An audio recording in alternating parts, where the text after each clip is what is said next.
Ya, jadi ini pengantar etika dari Yunani hingga Jawa. Nanti kita akan ada beberapa poin pembahasan. Jadi sebenarnya ini karena pengantar ya. Jadi sebenarnya sih nanti saya banyak akan mencarikan ini dari bukunya Romo Magnis ya atau Prof. Magnis Suseno ya. Jadi nanti kita akan mulai dengan apa itu etika, kemudian kita akan masuk ke Yunani karena biasanya kalau studi filsafat itu ya dimulai dari Yunani gitu kan, bukan dari filsafat misalkan Timur gitu enggak gitu. Maksudnya filsafat Yunani lah akar dari filsafat modern. Kemudian nanti etika modern, etika pasca modern, dan etika non barat. Ini kalau masih ada waktu kita akan bicara etika barat, itu kita bagi dua, etika Jawa dan etika Islam, karena di bukunya Romo Magnis itu nggak ada singgungan tentang etika Islam. Tapi kalau ada waktu aja, kalau nggak ada yang nanti kita skip aja. Kemudian kita akan masuk ke kesimpulan nanti tentang relevansi mempelajari etika. Jadi kira-kira karena ini sifatnya pengantar, jadi ya apa sih sebenarnya relevansi belajar kayak gini nih? Jangan-jangan nggak ada relevansinya. Jadi ya saya akan mencoba menawarkan apa sih kira-kira relevansinya. Ya bisa setuju, bisa tidak, nanti bisa didiskusikan lebih lanjut. Jadi ini buku yang saya gunakan untuk karena ini kan ya, pengantar ya. Jadi Romo Magnis itu dia menulis buku yang judulnya Pijar-Pijar Filsafat. Di situ ada pembahasan tentang etika. Walaupun buku ini sebenarnya nggak utuh ya, karena buku ini sebenarnya kumpulan artikel. Tapi menurut saya justru buku ini isinya malah memaparkan berbagai macam etika secara apa yang komprehensif. Tapi saya rangkai-rangkai sendiri karena artikelnya banyak yang lepas, yang modelnya model artikel lepas supaya runtut saya narasikan sendiri. Dan kemudian di Romo Magnis itu juga sebagai seorang filosof di Indonesia yang sangat concern terhadap etika, dan dia punya perhatian khusus terhadap etika Jawa. Jadi mungkin kalau ada yang bertanya di kelas ini kok etika Jawa nggak yang lain ya, karena sebenarnya buku yang saya dapatkan ya hanya etika Jawa. Kalau ada buku etika yang lain ya yang misalkan etika Sunda atau etika mana gitu kan, Kalimantan atau etika Papua gitu ya, ya bisa aja digunakan. Tapi saya di sini hanya merujuk pada etika Jawa karena buku itu yang tersedia, yang sudah dibahas kira-kira semacam itu. Jadi mungkin bisa kalau ada yang ingin mengembangkan lebih jauh untuk mengkaji etika-etika di Indonesia ya. Ini bukunya dalam bahasa Inggris, yang ini bukunya dalam bahasa Indonesia. Semuanya dicetak Gramedia. Nah, kita kan masuk ke pengantar ya. Eh, apa itu etika? Jadi, jadi begini. Etika itu sebenarnya juga maknanya tidak terlalu stabil. Jadi berubah-ubah juga sesuai dengan adanya perubahan tadi kan, mulai dari etika tradisional, ada modern, ada postmodern semacam itu. Tapi kita akan coba mendefinisikan berdasarkan historis ya. Jadi katakan pernah etika dipahami sebagai ajaran tentang seni hidup bijaksana. Jadi etika memberi jawaban atas pertanyaan bagaimana manusia harus hidup agar hidupnya terasa bermakna dan membahagiakan. Jadi kalau kemarin ada yang ikut kelasnya Mas Dimas kan, politik sebagai seni kira-kira gitu. Etika di sini juga diartikan sebagai seni dulu, kalau enggak secara historis. Etika itu seni hidup bijaksana. Kalau, jadi kita tidak apa namanya, di sini kita tidak memahami dalam kerangka yang sangat formalistik. Etika itu adalah apa namanya, boleh dan tidak, enggak, itu sebenarnya seni gitu.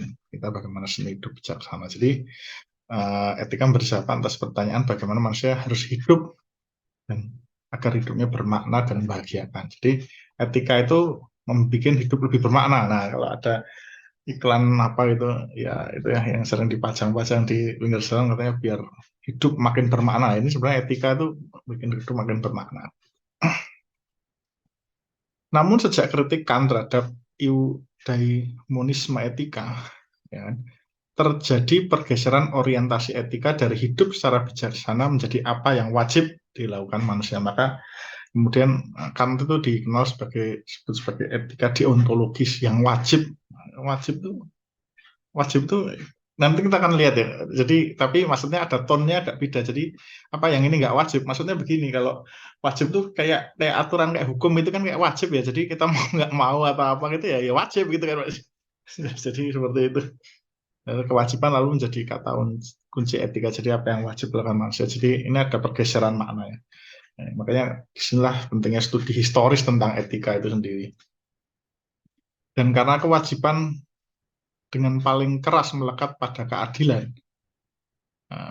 Penentuan hakikat keadilan menjadi fokus pemikiran sebagian besar filsafat pasca Kant. Jadi ini ada lagi-lagi kita belajar secara historis. Jadi setelah era tradisional tadi masuk era modern yang dimulai Kant gitu kira-kira sebagai titik tolaknya. Kemudian setelah itu pembahasan tentang etika kewajiban itu karena itu ada tone-nya itu atau dimensinya itu menjadi yang paling kuat tentang kewajiban. Jadi kemudian yang pembahasan etika itu lebih banyak menekankan pada keadilan. Nah, kemarin kalau nggak salah Mas Dimas juga membahas soal itu ya.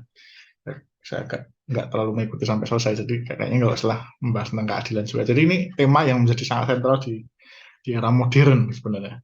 Sebelumnya nggak, karena keadilan dalam arti modern juga beda. Nanti kita akan bahas. Nah, penentuan hakikat keadilan jadi fokus pemikiran sebagian besar filsafat Kant. Namun sejak tahun 1960-an terjadi beberapa perkembangan yang membuka cakrawala baru bagi etika. Ini yang disebut sebagai 60-an ini disebut sebagai titik balik munculnya etika postmodern yang nanti akan punya orientasi yang agak berbeda juga. Ya, jadi kita memahami etika pun ternyata juga punya sejarah. Nah, perkembangan-perkembangan itu mengandung janji akan membawa etika keluar dari penyempitan fokusnya pada kewajiban. Jadi kira-kira postmodern itu nggak terlalu puas dengan apa sih pembahasannya tentang kewajiban, apa etika sebagai kewajiban dan bahasanya melulu keadilan. Ya, mereka nggak puas ini. Etika harus dirumuskan ulang. Jadi kita memasuki era postmodern dalam etika. Ya walaupun nanti kita akan lihat ya apakah yang lama-lama itu kemudian nggak relevan atau masih relevan atau seperti apa kan semacam. Nah, kita mulai dari yang paling kuno, etika Yunani atau yang disebut sebagai etika keutamaan. Nah, kenapa sih ada gambar-gambar apa namanya ada Plato, Aristoteles, Buddha, ada Konfusius, ada Tao.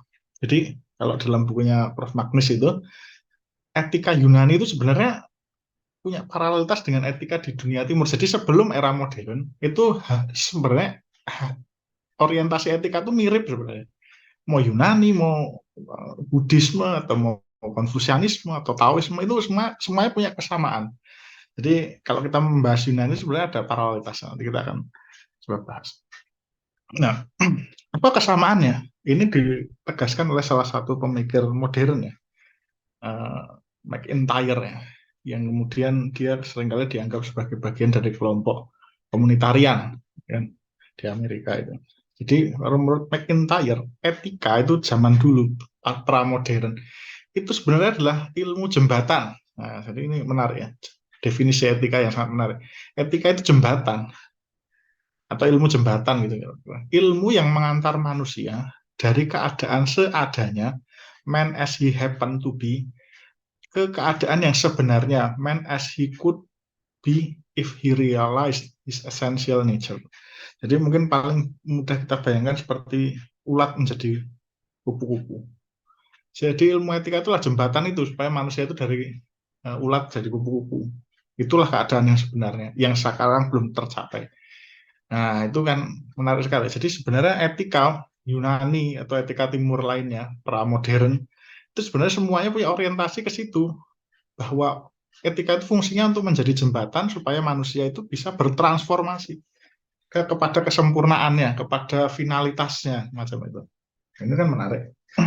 Jadi etika bukan suatu yang ya kita pahami secara formal, itu jembatan. Nah, itu makanya kan kemudian tadi kaitannya dengan keutamaan, kebahagiaan dan lain-lain. Jadi ketika manusia dapat mencapai keadaan sempurnanya, nah, itu teleologisnya gitu, bahasa Aristoteles gitu.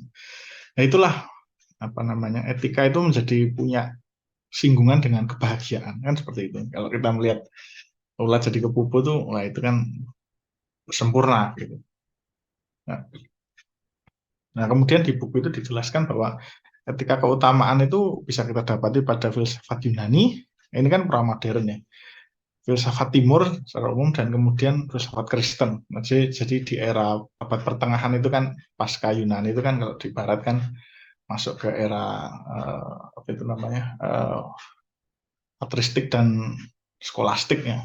Patristik dan skolastik kan era Kristen.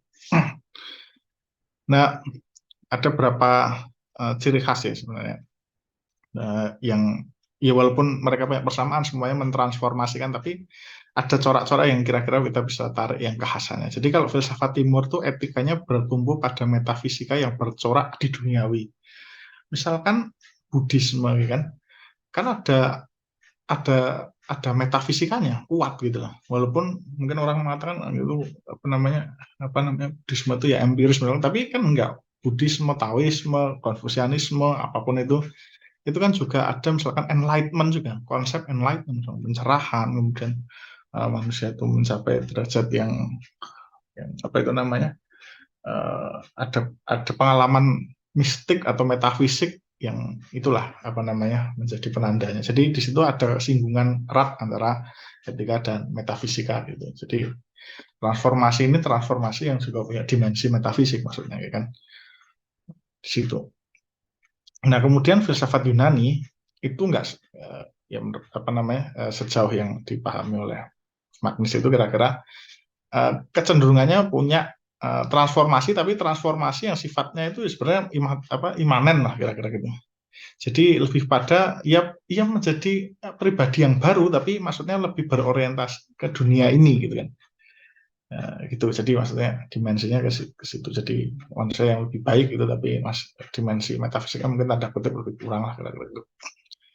Pada upaya menjalani kehidupan dunia ini. Nah itu nanti kemudian dibagi lagi kepada stoicisme, epikureanisme, dan aristotelianisme. Jadi masing-masing juga punya kekhasan. Tapi kira-kira kalau Yunani itu etika itu harus bisa mewujud itu kemudian kelihatan di dunia ini. Dan memang orientasinya ke dunia ini. Maka ada yang mengatakan kalau ini kalau nggak salah Nagib Alatas ya, seorang filosof Malaysia gitu kan, orientasinya Yunani itu good citizen. Nah, istilahnya dia mengatakan gitu. Sebenarnya transformasinya good citizen. Kalau filsafat timur secara umum itu good man. Nah, kan begitu.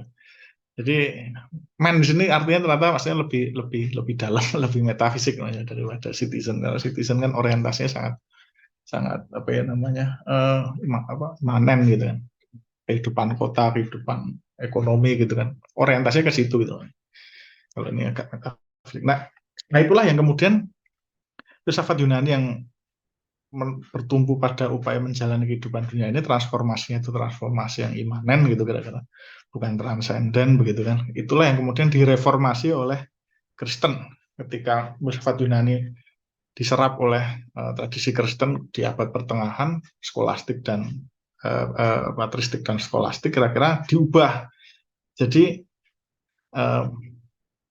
transformasinya ya tidak hanya terkait dengan menjalani kehidupan dunia ini, tapi kan juga ada kehidupan akhirat sesudah mati ya kan.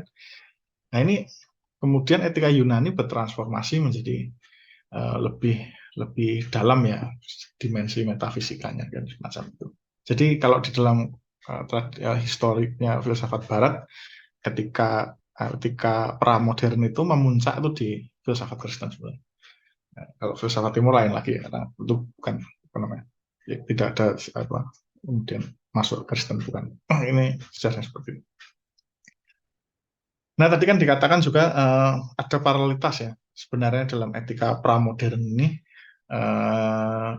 Yunani itu punya paralel dengan etika di belahan peradaban lainnya ya. Ya tadi kan apa namanya selain Yunani kemudian berubah jadi Kristen. Nah kalau dalam filsafat Timur kita bisa melihat di sini coraknya yang metafisiknya yang kuat. Misalkan dalam Buddhisme, Konfusianisme, Taoisme, dan juga Jawa. Jadi kalau menurut Magnus Suseno, dimensi metafisik Buddhisme kan kelihatan di dalam misalkan etikanya itu 8 jalan kebenaran untuk membebaskan manusia dari penderitaan. Kalau kita melihat dalam 8 jalan kebenaran itu juga etik dan metafisiknya kan menyatu. Konfusianisme, jalan atau Dao, ya kan. Jadi semuanya kalau dalam filsafat Cina itu sebenarnya juga istilahnya pakainya Dao juga ya, Dao gitu. Tapi Taoisme itu adalah subnya dari apa namanya dari Tao. Jadi kalau Konfusianisme itu juga Tao, tapi Tao lewat kultur atau bahasa. Jadi bagaimana etika ini sebenarnya Konfusianisme itu menarik. Jadi dia memusatkan sebenarnya etikanya itu pada kalau di Buddhisme kan 8 jalan kebenaran, etika dan metafisika. Nah kalau di sini di Konfusianisme itu etika dengan metafisika bahasa sebenarnya.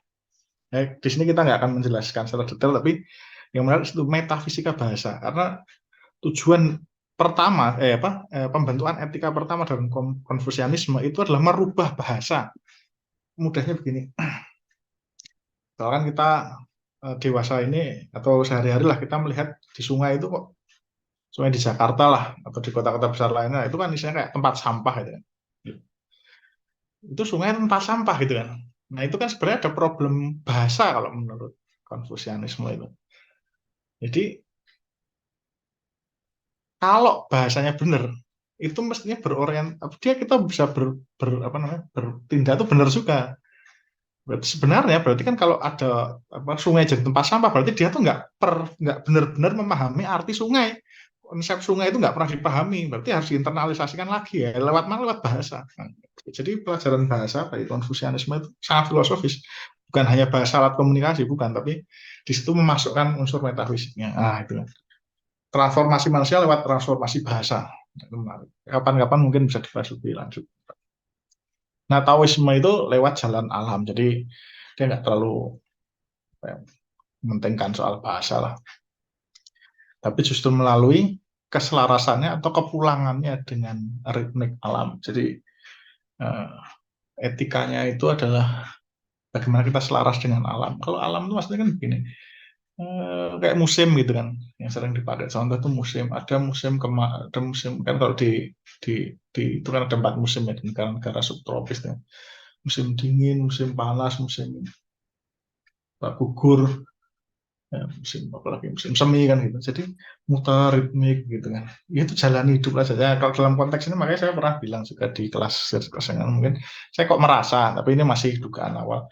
Taoisme itu agak-agak mirip dengan ini apa namanya stoicisme dalam derajat tertentu ya, dalam konteks yang keselarasan dengan ritmik alam. Sebenarnya ada letak perbedaannya di level metafisiknya juga, tapi maksudnya kalau dalam arti yang sederhana begitu, dia etikanya adalah dengan kita menyelaraskan diri dengan alam, ya kan? Sebagaimana pohon, dia kan selaras ya. Jadi pas musim gugur ya dia meranggas, dingin dia membeku, itu terus begitu. Itu malah nikmat, nah kan begitu. Kalau orang nggak menikmati kehidupan itu malah sengsara. Misalkan orang itu sudah pasti kan tua. Kalau ditangisi terus malah aduh gimana ya Pak, aku makin tua, malah hidupnya nggak enak. Jadi ini mirip, saya rasa ada paralelitasnya, cuman itu perlu dikaji lebih lanjut. Di filsafat Jawa juga ada yang disebut sebagai jalan sangkan paran untuk mencapai insan kamil. Nanti kita akan bahas. Ini sebenarnya agak sufisme, tapi kemudian dijawakan. Ya ini jawaban kebenaran. Nah tadi kan kita masuk ke yang secara lebih dalam tentang yang Yunani ya. Tadi kan ada 3 masa besar kira-kira. Ini menurut di dalam bukunya Romo Magnis ya. Jadi ada Epikurianisme, Stoicisme, dan Aristotelianisme. Nah, orientasinya kebahagiaan, jadi masih ada kebahagiaannya juga. Jadi kesempurnaan tadi kemudian transformasi kan untuk kebahagiaan. Dicapai di dunia ini melalui hidup berkeutamaan. Orientasinya sangat duniawi, gitu maksudnya. Dimensi, apakah yang kemudian filsafat timur tuh juga ada dimensi-dimensi yang akhiratnya seperti Kristen? Iya bisa iya bisa enggak, tapi maksudnya dimensi metafisiknya mungkin lebih kentara ya dibandingkan dengan Yunani yang rasional gitu. Maksudnya penekanannya malah sangat kuat di situ. Yang dimensi yang rada-rada transendental agak hilang. Jadi etika bukan sesuatu yang dipaksakan tapi dijalankan karena landasan rasionalitas dan memiliki nilai dalam dirinya sendiri.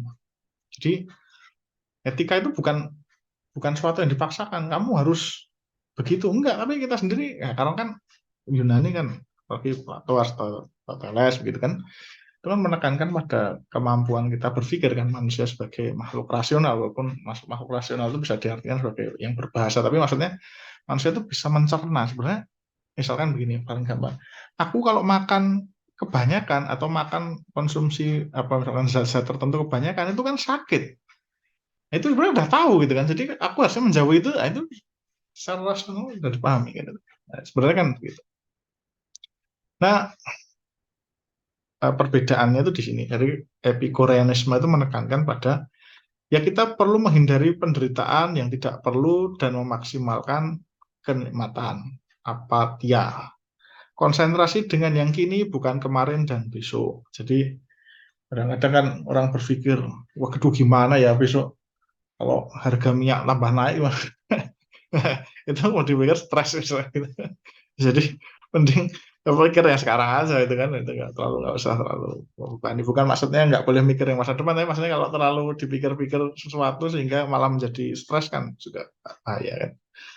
Dan kalau epikureanisme itu memang menghindari penderitaan. Jadi ini nanti agak beda dengan stoicisme. Jadi kalau epikureanisme misalkan masuk politik itu misalkan, itu kan nanti disikut-sikutan, bisa dibully, mending nggak usah ikut. Kan gitu. Mending nggak usah ikut. Kalau ikut berarti bodoh, kan gitu. Kalau epikureanisme itu janganlah, kalau ada kita tahu bahwa itu jalannya terjal tuh ngomong nggak usah lewat situ gitu kan.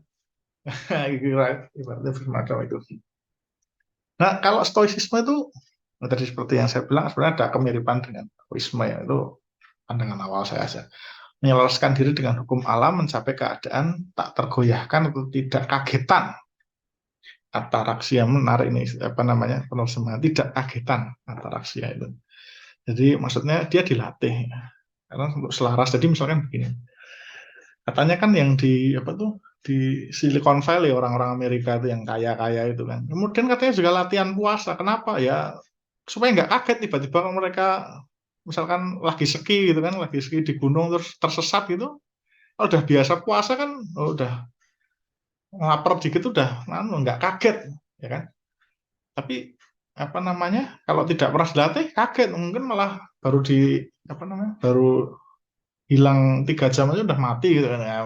Ini contoh yang ekstrem, tapi itu jadi maksudnya kita harus bisa untuk melatih diri dan kemudian menyelaraskan diri dengan alam gitu kan, latihan gitu kan.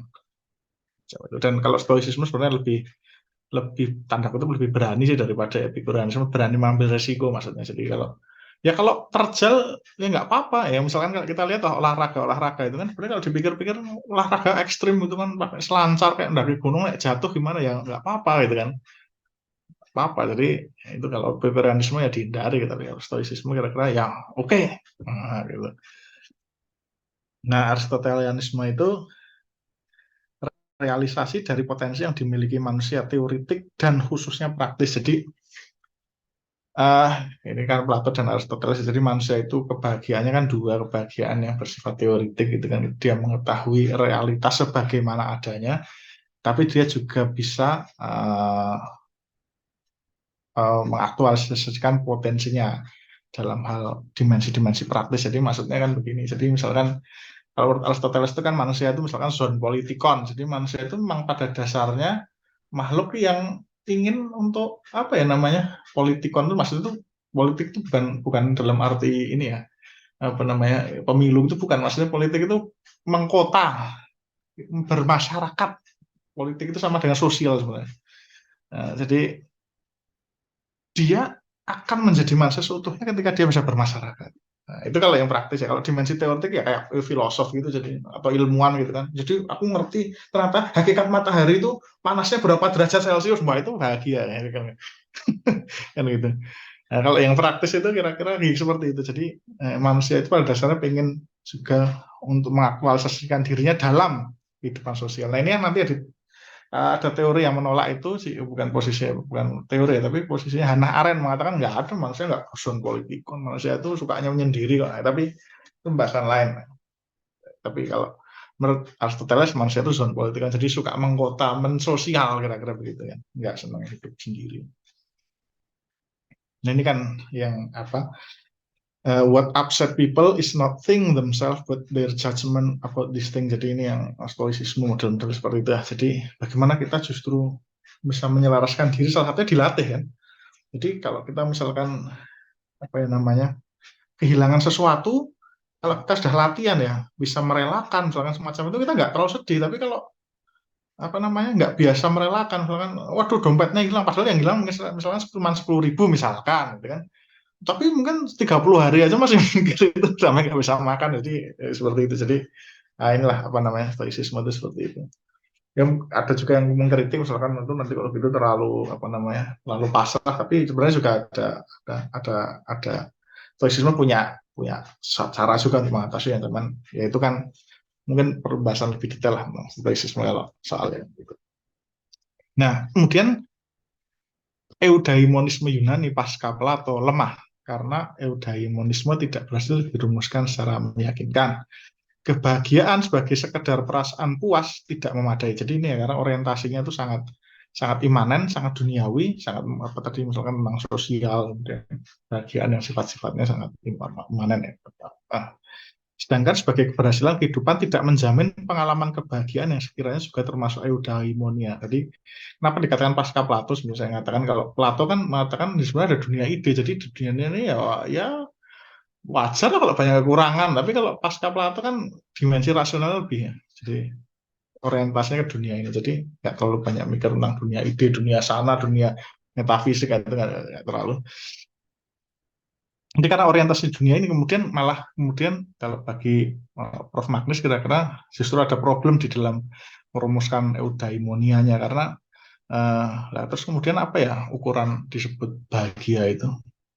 Kemudian keberhasilan itu seperti apa ya gitu kan. Nah, kalau etika tadi adalah jembatan yang kemudian menjadikan orang bahagia, menjadikan berhasil, menjadi manusia yang itu gimana gitu. Nah, kemudian Spearman ini salah satu penulis ini ya, Robert Spearman ini menunjukkan bahwa di belakang kegagalan itu terletak keterbatasan yang lebih prinsipil. Ambil contoh seorang negarawan yang luhur bijaksana dipuji oleh masyarakat termasuk para filosofnya dan dengan demikian merasa bahagia. Apakah dia dapat dinilai berhasil kehidupannya apabila mendadak negara tetangga menyerang dan menghancurkan kerajaannya? Jadi ini gimana ya kalau model-model gini ya? Kemudian dia berhasil apa? Jadi apa namanya istilahnya melatih diri kemudian bisa menjadi bijaksanawan negarawan yang luhur bijaksana dan mendapat pujian ini kan salah satu ini ya juga namanya dalam teori jiwanya itu kan ada juga yang pride gitu ya kebanggaan gitu kan ya. Kalau itu sudah disebut bahagia, lalu bagaimana ketika tiba-tiba ketika dia di puncak tiba-tiba negaranya diserang habis-habisan hancur, gimana ya? Itu bahagia atau enggak ya? Kelihatan bahwa penilaian keberhasilan akan ditiadakan oleh kegagalan yang terjadi belakangan. Kemudian juga muncul sanggahan, maka jangan memuji orang sebelum dia mati. Jadi patokan yang kebahagiaan, kesempurnaan tadi itu adalah ya ketika dia mati, kalau dia mati dalam keadaan sukses sampai pada keutamaan tadi sudah menjadi bijaksana dan lain-lain, maka berarti inilah. Nah, kalau begitu bagaimana apabila raja itu mati di puncak jayaan lalu tiba-tiba jadi mungkin mati 1 jam kemudian tiba-tiba ada serangan dari negara musuh misalnya dengan hancur tiba-tiba gimana itu. Lalu tiba-tiba setelah dia meninggal kerajaannya dihancurkan, apakah dia akan kita nilai berhasil? Kelihatan bahwa keberhasilan kehidupan mengandaikan suatu perspektif di mana hidup kita dilihat sebagai kesatuan holistik. Jadi nggak memadai. Jadi orientasi yang terlalu imanen itu kalau menurut Prof. Magnus dia menyimpulkan dari etika Yunani yang apa namanya pasca Plato ini ya nggak terlalu punya kekurangan gitu kan. Maka perlu direformasi kan gitu. Dan itu berarti bahwa wawasan keberhasilan kehidupan itu secara hakiki transenden. Jadi gimana ya kalau kalau kalau sangat ini sekali ya ringkih gitu loh maksudnya. Tiba-tiba mati sedetik kemudian tiba-tiba misalkan legasinya hancur itu gimana ya? Nah itu. Jadi kemudian maka harus jangan-jangan harus dimaknai ulang nih yang disebut sebagai apa namanya keberhasilan gitu kan. Dan itu berarti bahwa wawasan keberhasilan kehidupan itu secara hakiki transenden, ia meluap ke dimensi pasca kematian. Nah, filsafat moral Yunani gagal karena tidak terbuka terhadap dimensi transenden itu. Jadi, nah inilah kita akan masuk ke filsafat pasca Yunani, tapi masih juga pra modern, yaitu masuk ke filsafat Kristen. Jadi, di sini ada rekonstruksi atau disebut pembaptisan Aristoteles dan Stoicisme khususnya oleh Thomas Aquinas, salah satu tokoh yang paling penting ya di abad pertengahan. Jadi Thomas Aquinas itu menggabungkan sebenarnya disintesis tapi sekaligus dikristenkan, tanda kutip itu maksudnya direkonstruksi ulang tadi kan dimensi imanen itu terlalu besar dominan dan kemudian kurang dimensi transendennya, kurang dimensi metafisikanya yang dalam arti yang itu apa namanya yang religius itu. Nah, pembaptisan Aristotelianisme itu dilakukan lewat perumusan ulang tentang hidup berkeutamaan. Jadi realisasi diri tidak hanya sekedar berorientasi pada dunia ini atau good citizen tadi istilahnya Nagib Al-Atas, tapi juga orientasi adi duniawi. Realisasinya adalah manusia itu dianggap utama, dianggap mau mencapai kebahagiaan ketika dia tadi meluap. Jadi tidak hanya berhasil di dunia ini, tapi juga di alam sana, di kehidupan sudah mati. Jadi misalkan orang misalkan di sini jujur gitu kan, kalau apa jujur kemudian kok sampai mati kok kayaknya nggak nggak anu ya apa namanya nggak ada kayak impactnya sama sekali ya. Itu kan nanti setelah mati nanti ada pembalasan ya kan, misalkan itu kejujurannya tetap menang gitu kan, macam itu gitu kan. Kalau nggak ada Tuhan sudah mati itu gimana gitu kan, kejahatan yang menang, yang baik yang kalah, kayak nggak make sense gitu kan, keutamaan jadi nggak ada make sense-nya gitu kan. Dan stoicisme di sini diambil juga, dibaptis, apa namanya, direkonstruksi berdasarkan apa namanya filsafat Kristen kira-kira gitu. Ada yang disebut sebagai hukum kodrat tadi kan. Kalau stoicisme itu kan kita tuh harus selaras pada hukum alam. Nah, kemudian disebut sebagai hukum kodrat. Nah, jadi gini, kalau Mas Aquinas meredefinisikan hukum kodrat atau manusia sesuai dengan alam itu gini, lah kodrat atau alam itu atau nature gitu kan. Nature itu kan bisa artinya bisa alam apa tuh namanya alam semesta itu, tapi nature itu bisa human nature misalnya gitu lah. Apa sih apa ya terjemahan bahasa saya pokoknya human nature lah gitu. Nah, bukankah kalau dalam Kristen gitu, bukankah alam atau kodrat manusia itu sendiri itu kan diciptakan Tuhan. Nah, jadi sebenarnya kan gitu, di balik itu ada Tuhan. Jadi kemudian yang ultimate itu Tuhan. Nah, kan gitu. Kalau di stoicisme kan nggak ada itu kan. Jadi jadi sini dipadukan jadi dari etika Aristotelianisme dan stoicisme, jadi tentang hidup kita harus menuruti hukum kodrat. Nah, kemudian hukum kodrat itu sebenarnya adalah hukum Tuhan gitu kan. Gitu. Sementara hidup berutamaan ini orientasinya tidak hanya duniawi tapi juga akhirat kan begitu. Jadi lebih kompleks kira-kira semacam ini. Nah, kemudian kita masuk ke perkembangan selanjutnya ke etika modern atau yang disebut sebagai etika kewajiban. Ya, jadi etika kewajiban merupakan antitesis dari etika kebijaksanaan. Oh, etika kewajiban yang merupakan antitesis dari etika kebijaksanaan sebenarnya tidak jatuh begitu saja dari langit, tidak tiba-tiba kok itu tiba-tiba etika kebijaksanaan hilang kemudian diganti etika kewajiban, enggak seperti itu gitu kan. Nah, sebenarnya unsur-unsur kunci paham kewajiban sudah diangkat dalam etika agama-agama monoteistik termasuk Kristen kalau dalam konteks Eropa tadi ya, dari Yunani, Kristen, dan modern. Bagaimana secara intrinsik tertampung dalam etika hukum kodrat Aquinas. Nah kalau di dalam stoicisme itu kan bukan nggak ada konsep kewajiban dalam arti hukum-hukum Tuhan yang transendental itu, tapi hanya ya dibayangkan alam itu ya suatu yang inilah suatu yang natural lah, alami begitu kan. Tapi kita harus ngerti itu, kita harus mampu membaca itu alam itu seperti apa. Tadi misalkan seperti ada musim, iklim, kemudian tadi ada manusia bisa kelaparan, ada kayak gitu gitulah. Nah kalau ini kan hukumnya lebih jelas. Jadi hukum kodrat ini dalam konteks Kristen lebih jelas apa namanya aturan-aturannya. Jadi kita akan lihat misalkan kayak 10 perintah Tuhan itu kan jelas, itu wajib. Kamu wajib ini, kamu wajib itu, kamu wajib macam itu.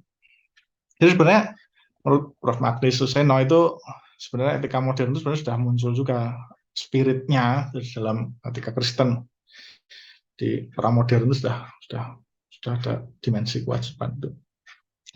Justru etika hukum kodrat menunjukkan bahwa inti etika kebijaksanaan tetap berlaku. Hidup secara bermoral mengandung maknanya dalam dirinya sendiri. Namun dengan dikaitkannya tuntutan hidup bermoral dengan kehendak Tuhan memiliki implikasi penting yang dianggap problem oleh nalar orang modern. Orang hidup bermoral bukan lagi karena hidup bermoral tersebut bermakna. Jadi gini.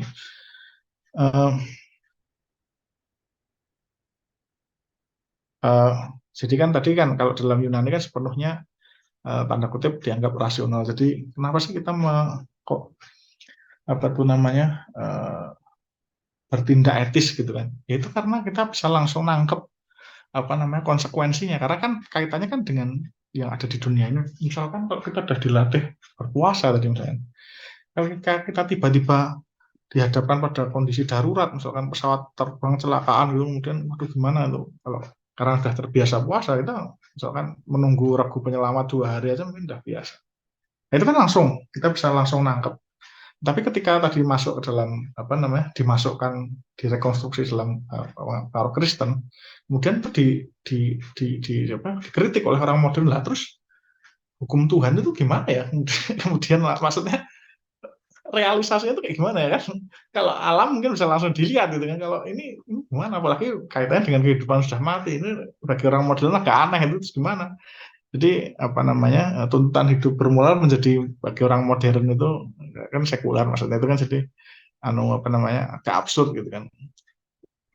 Nah, kira-kira gini, moralitas disamakan dengan ketaatan terhadap peraturan di mana orang hanya bertanya apakah suatu itu wajib atau tidak, berdosa atau tidak. Jadi eh, ketika tadi di hukum kodrat yang khususnya, maksudnya lewat hukum kodrat kan Kristen masuk, kemudian dimasukkan hukum Tuhan itu. Nah, kemudian dengan pengaruh baru itu kemudian bagi pandangan orang-orang modern lah kira-kira kemudian ada cenderungan yang merosot jadi tidak lagi menalar rasional tapi yang penting adalah ya itu wajib atau enggak dosa atau tidak jadi dimensi rasionalitasnya hilang kira-kira gitu jadi dogmatis ya kira-kira gitu. Nah kalau begitu apa itu hidup bermoral gitu kan kalau hanya seperti itu kan itu dipertanyakannya di situ. Dalam paham ini sebuah sikap kunci moral seperti tanggung jawab tidak tertampung lagi. Dan apabila hidup bermoral dimengerti semata-mata sebagai sarana untuk memperoleh ganjaran di surga, orang bisa saja beranggapan bahwa seandainya tidak ada hidup sudah kematian, tidak usah hidup bermoral.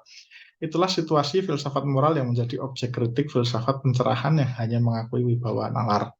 Hanya tuntutan yang dapat dipertanggungjawabkan di bawah akal budi berhak untuk menuntut ketaatan. Jadi ya tadi kritik orang modern tuh lah kalau dimensi rasionalitasnya jadi hilang kemudian itu kan ya itu saya bermoral karena menuruti perintah Tuhan. Nah sementara situasi modern itu sudah beda ya kan orang sudah kepercayaan pada Tuhan sudah turun lah gitu. Secara kultural ya maksud saya ya. Kalau secara sosiologis mungkin masih banyak yang orang beragama tapi secara kultural secara epistemologis dan lainnya kan sudah apalagi ini kan pembahasan etika filosofi saya itu udah nggak di nah, iya, apa ya Tuhan ada gitu kan ya.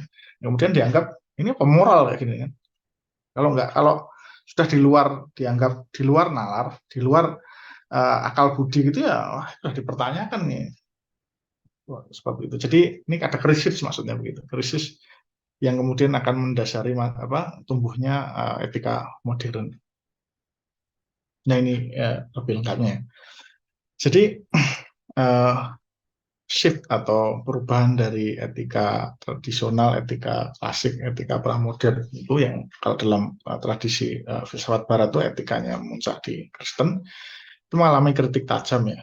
Jadi ada dua pokok kritik itu yang satu adalah kritik terhadap etika peraturan, logika pahala dan dosa mereduksi bahkan menghapus dimensi rasional dari satu tindakan moral lebih jauh mengubahnya menjadi logika ekonomi ini kritiknya Schopenhauer. Jadi seperti yang kita tahu ya bahwa tadi seperti kita bicarakan tadi bahwa dosa itu nggak bisa langsung kamu berdosa terus terus dampaknya apa kayak kadang-kadang nggak terlihat dunia ini. Sementara tadi nalar modern tuh orientasinya sangat empiris dan kemudian hanya akal budi ini yang dipakai kemudian yang dimensi spiritual transendental itu apa itu kalau etika berbasis itu nggak terima gitu kan. Kemudian kan nanti diganjel, ya emang Tuhan ada, emang akhirat ada kan semacam itu jadi ini. Nah, kritik terhadap fondasi metafisika hukum kodrat. Jadi kan tadi Aquinas kan memasukkan bahwa hukum alam, ya kan, alam itu sendiri itu kan sebenarnya adalah ciptaan Tuhan, gitu kan. Berarti yang lebih fondasional dari alam itu ya Tuhan. Maka kemudian itulah source dari etika itu ya Tuhan. Kita harus merujuk pada Tuhan kan begitu. Nah, sementara metafisika ini hilang gitu maksudnya yang menopang hukum kodrat, menopang Aquinas itu hilang karena sekularisasi Eropa menggerus kepercayaan pada Tuhan dan kehidupan sudah mati sehingga mengakibatkan landasan dari logika pahala dan dosa menjadi rapuh. Jadi etika Kristen ini kemudian mengalami krisis ya. Kemudian inilah yang nanti akan menjadi apa namanya jalan membuka bagi munculnya etika modern. Ini misalkan seperti kayak gini lah, era sekularisasi lah. Jadi yang age of reason berarti kan akal budi itu. Yang lain nggak diterima. Itu mah pengalaman religius apa nggak diterima. Age of reason misalkan. Istilah-istilahnya Sartre juga pakai semacam. Terus juga banyak ibaratnya adalah shift dari masyarakat tradisional ke masyarakat modern yang ditandai dengan sekularisasi ya. Jadi kalau dianggap nggak rasional, dianggap nggak pendasaran yang empirik gitu kan nggak dipakai. Nah, kemudian karena tadi sebagai konsekuensi dari krisis etika Kristen itu, kemudian serangan terhadap etika makin menghebat kan. Sebenarnya banyak ya. Kalau di bukunya Prof. Magnus ya disebutkan misalkan ya ini Schopenhauer, David Hume, dan Sartre. Misalkan Schopenhauer mengatakan moralitas itu absurd, tidak wajar menaati hukum yang dibuat oleh pihak lain yang tidak diyakini diri sendiri. Maksudnya gini, ini apa namanya tadi, hukum misalkan kamu nggak boleh ini karena ini berdosa loh, mana rasionalitasnya? Kalau saya sendiri nggak bisa merasionaliskan ya absurd gitu kan, ngapain saya harus menuruti hukum yang dibuat pihak lain, Tuhan maksudnya, dan tidak diyakini diri sendiri. Kemudian David Hume yang juga apa namanya agnostik ya, dia mengatakan moralitas itu hanya sekedar perasaan lah, ya itu kan ya kalau kamu percaya aja kan gitu. Ya, dan Sartre juga kan sama, jadi yang ateistik gitu kan. Jadi manusia harus menentukan diri secara bebas, etika dan lain-lain itu ya malah bagian dari halangan lah kira-kira. Jadi ini pemberontakan terhadap etika tradisional. Nah, kalau menurut Magnus itu kira-kira yang berusaha untuk merestorasi lagi etika dengan dalam arti yang baru sehingga etika tidak hancur, sehingga manusia tidak lagi memandang rendah etika, itu adalah Immanuel Kant kira-kira itu. Menghadapi krisis filsafat moral tradisional, tampillah Kant yang memformulasikan orientasi baru moral. Menurut Kant, orang bersikap moral apabila dia menyadari bahwa ia berada di bawah hukum moral dan mau melaksanakan hukum moral demi hormat kepada hukum moral itu sendiri. Sikap ini pantas disebut moral sesungguh-sungguhnya karena kewajiban dilakukan demi kewajiban. Sikap itu autonomi karena orang taat pada hukum moral bukan karena ada yang mewajibkan, melainkan dia sendiri menyadarinya sebagai kewajiban. Orang bersikap moral karena dia mau menjadi moral, jadi bukan karena ada yang mewajibkan, melainkan karena dia sendiri sadar bahwa ia memang berkewajiban, jadi secara otonom. Jadi kira-kira begini, karena ada krisis tadi, maksudnya karena dimensinya heavy kepada metafisika, kemudian pada spiritualitas itu, dan kemudian zaman berubah menjadi age of reason, jadi abad akal budi kira-kira semacam itu. Kemudian kan mencoba untuk apa? Ya udah saya transformasikan saja etika itu berdasarkan landasan akal budi, kira-kira semacam itu. Dan uh,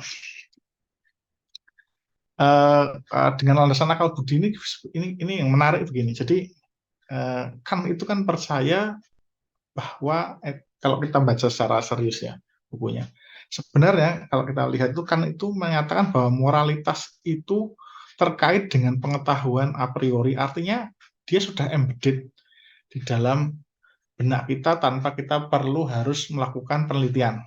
Ya kan? Jadi ibaratnya gini, kalau ada yang disebut sebagai a priori, ada a posteriori. Kalau a priori inilah yang dimaksud, kan itu sebagai etika itu sebenarnya fondasinya di a priori. Kalau a posteriori itu misalkan gini, lawannya itu a posteriori. Jadi gini, misalkan kita mau tahu makanan itu enak atau enggak, kan kita harus coba.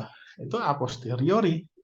Tapi kalau menurut kan enggak, moral itu kita enggak perlu ngelihat, misalkan ada genosida dulu kita sudah tahu itu salah gitu kan. Berarti itu sesuatu yang jadi nah ini menariknya kan itu sebenarnya situ. Jadi kan tadi enggak akal budi sebentar, kalau katakan akal budi itu bentuk apa namanya punya apa namanya dia tuh apa namanya dibangun atas dua model pengetahuan, yang satu sifatnya a priori dan a posteriori. Nah, dia ingin mengatakan bahwa ada yang a priori, jadi kita tuh bisa langsung mengintuisi, guys, macam itu kita tahu itu salah, nggak pernah melakukan. Misalkan kita tahu apa ya, misalkan eh, apa ya, contohnya mungkin agak ini ya, kayak misalkan kayak sampah, mana ada yang memakan sampah gitu loh, maksudnya apa dicoba dulu, mungkin enak loh, nggak perlu gitu kan.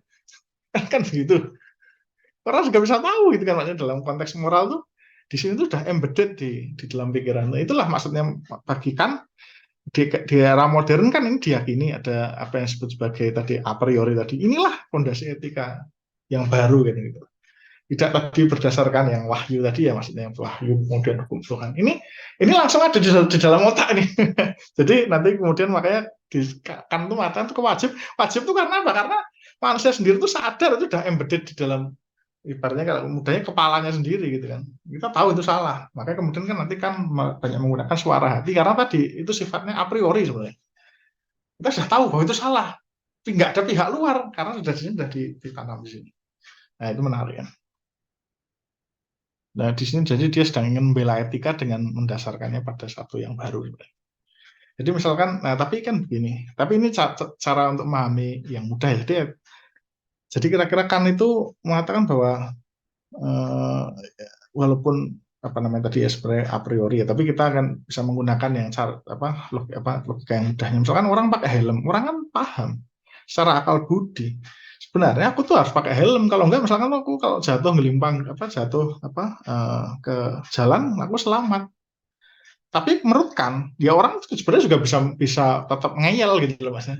Itu pilihan, tapi dia tahu yang itulah itu yang khas dari kan. Dia tahu sebenarnya dia itu salah, ya kan. Misalkan orang apa ya namanya mencuri, ya kan. Dia tahu tuh itu udah embedded di kepala, nggak mungkin tiba-tiba ada saya tuh nggak apa mencuri itu baik, gitu. Enggak gitu. Tapi dia bisa mencuri nggak bisa. Tapi tetap nanti hati nuraninya akan berkata tidak gitu loh. Karena itu sifatnya a priori, jadi nggak bisa disangkal-sangkal, pokoknya itu sudah mutlak gitu kan.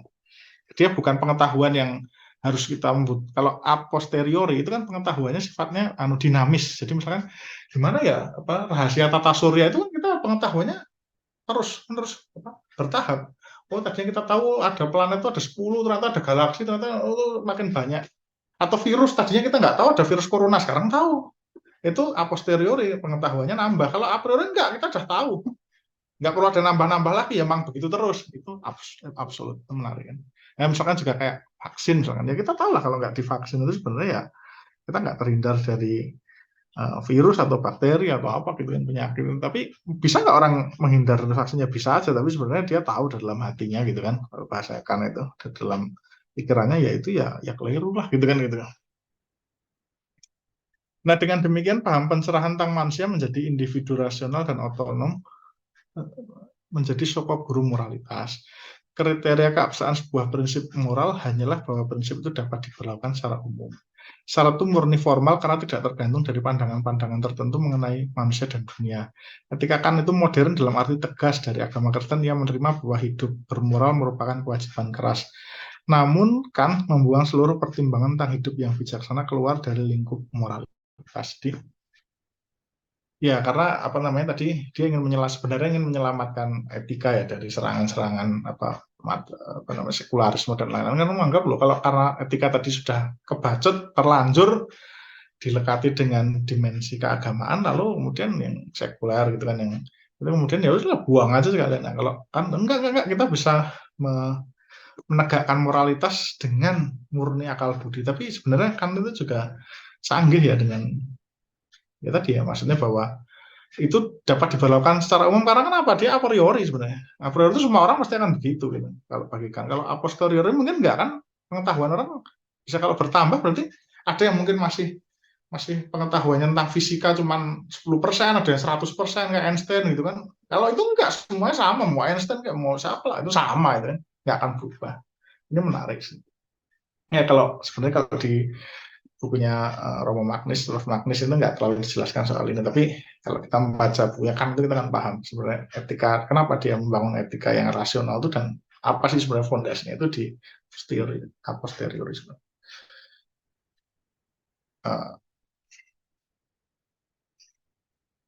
Nah ini kan misalkan ya, sebenarnya kan itu juga uh, apa namanya, ini yang tadi disebut sebagai etika modern seperti ini. Jadi misalkan ini kan 10 perintah Tuhan gitu kan di Alkitab itu.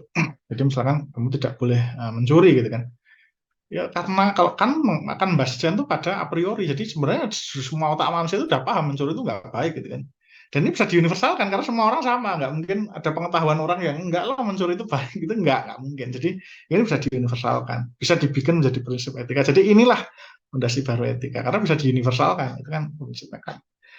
Tapi memang kemudian dia tidak bisa lagi dikaitkan dengan itu kan perintah Tuhan. Nah, itu kan kalau dimensi yang tadi yang tradisional dalam etika Kristen itu kan nanti harus dikaitkan dengan itu. Tapi kalau di dalam kan ya nggak bisa lagi.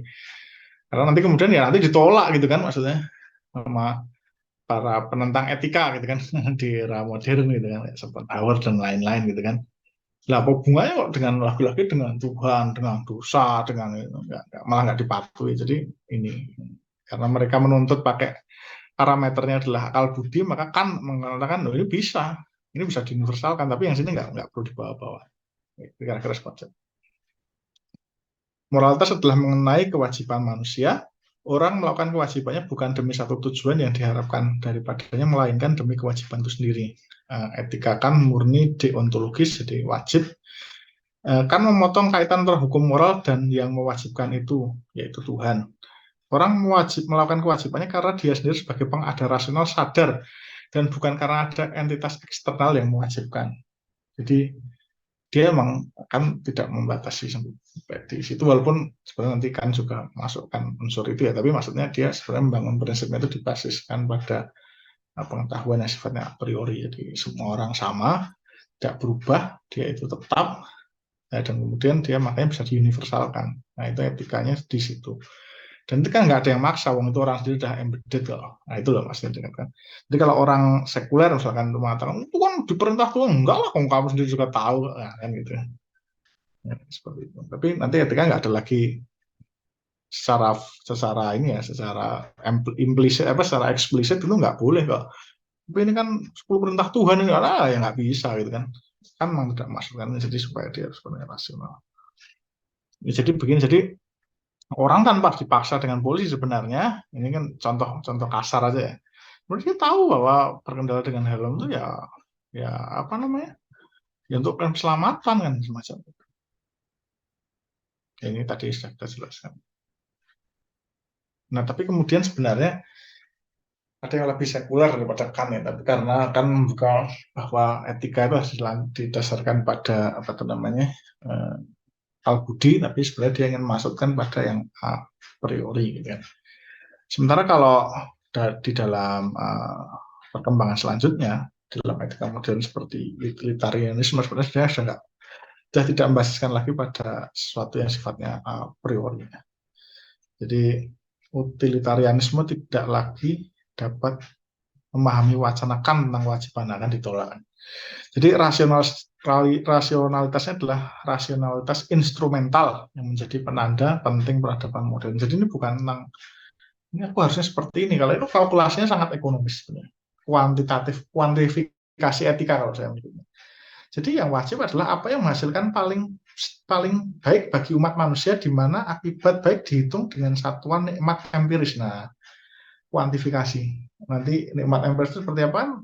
Dikalkulasi dengan misalkan orang semakin punya duit lebih banyak itu kan dengan ukuran satuannya misalkan dengan uang itu kan kelihatan itu kan. Jadi sangat kuantitatif sekali.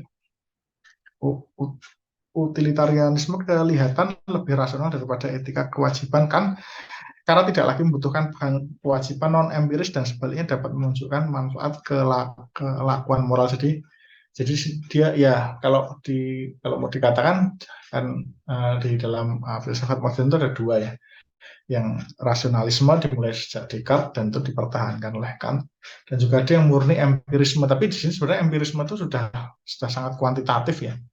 Nah, jadi kemudian moral itu diukur dan jadi apa yang paling menghasilkan, paling berguna bagi kebanyakan kan, makanya kan diukurnya pakai kuantitatif yang banyak.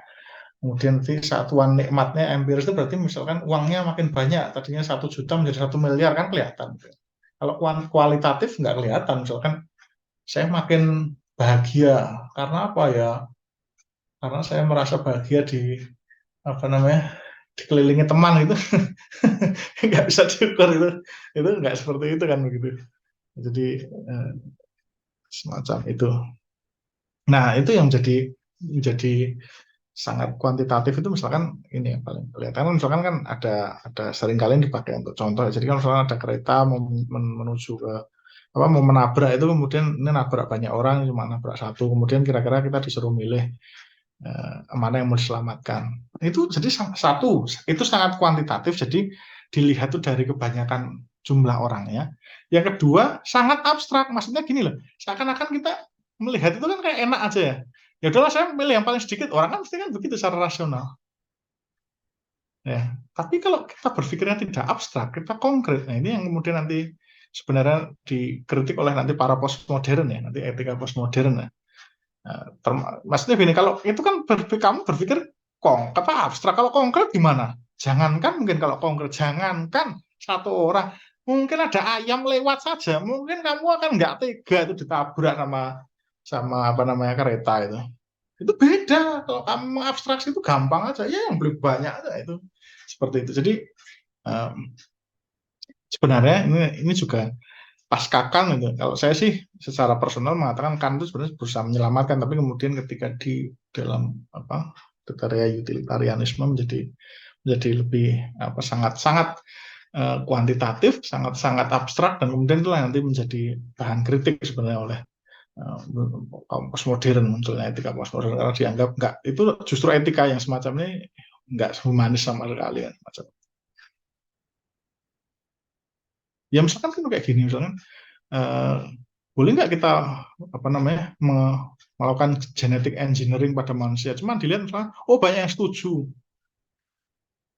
tapi nggak ngelihat anunya apa misalkan objek eksperimennya gitu kan, hanya berdasarkan ini menurut survei banyak tuh yang setuju.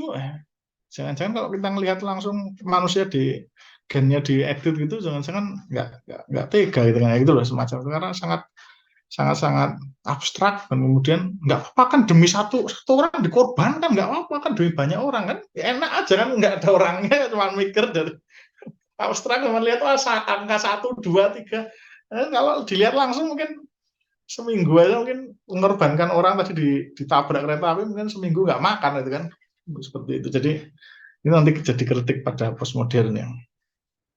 Nah, kita masuk ke dalam etika pasca modern. Jadi mulai tahun 1960-an terjadi perkembangan baru dalam filsafat yang menentang monopoli etika Kant atas etika normatif. Ya, tapi gini, tidak bisa dipungkiri bahwa etika modern itu identik dengan Kant. Jadi kemudian kritik itu ya kritik Kant gitu kan. Karena dia yang apa etika itu menjadi sama dengan rasionalisme, dan kemudian itu nanti dihubungkan dengan itu tadi rasionalisme instrumental yang kuantifikasi dan lain-lain. Pokoknya semuanya itu kan untuk diatur semacam itu kira-kira. Bagi saya sih sebenarnya agak nggak fair, tapi ya nggak apa-apa. Nah, kalau kita lihat secara makro ya. Pertama-tama penentangan dimulai dengan munculnya debat mengenai masalah keadilan yang melibatkan John Rawls versus Robert Nozick dan Jürgen Habermas. Perdebatan tersebut membuka jalan bagi perdebatan yang lebih keras terhadap etika kewajiban Kantian yang dilancarkan oleh kubu postmodernisme dan komunitarianisme. Postmodernisme itu di Eropa paling gampang kita mengatakan itu. Kalau komunitarianisme itu biasanya di Amerika. Keduanya punya posisi yang agak mirip walaupun juga agak beda. Tapi ini kalau dalam konteks ini semuanya bisa dimasukkan dalam pasca modern lah, karena semua itu mengkritik model etika modern yang sangat membasiskan pada akal, sangat membasiskan pada abstraksi, kuantifikasi dan lain-lain semacam itu.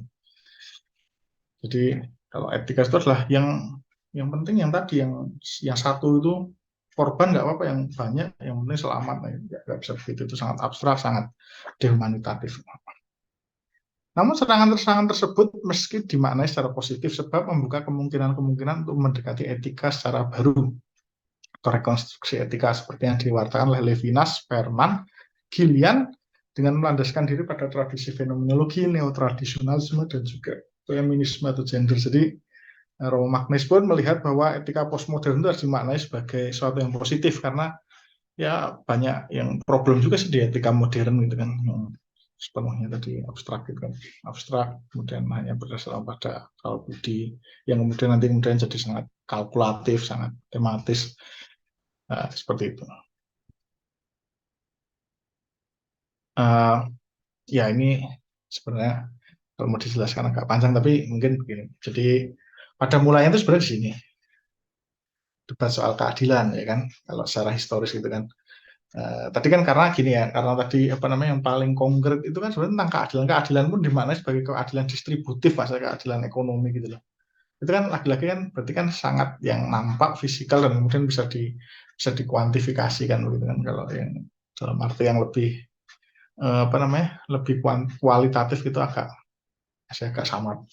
Jadi makanya yang paling pertama muncul itu debat soal keadilan, ada Nozick kontra Rawls, John Rawls versus Nozick gitu kan, dan etika diskursus ini Habermas.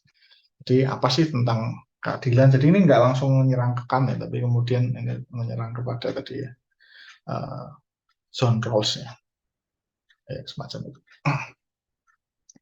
Yang ini melahirkan dekonstruksi moderat.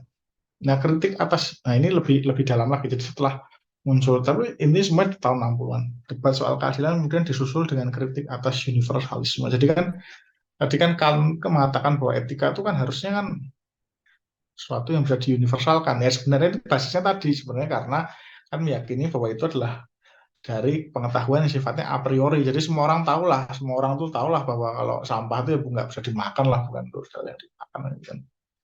Nah, kira-kira semacam itu nggak perlu lah pengetahuan. Matahari itu panas, itu udah nggak perlu ibaratnya semacam itu. Itu sesuatu yang sudah inilah. Dalam konteks moral itu juga seperti itu tadi ya.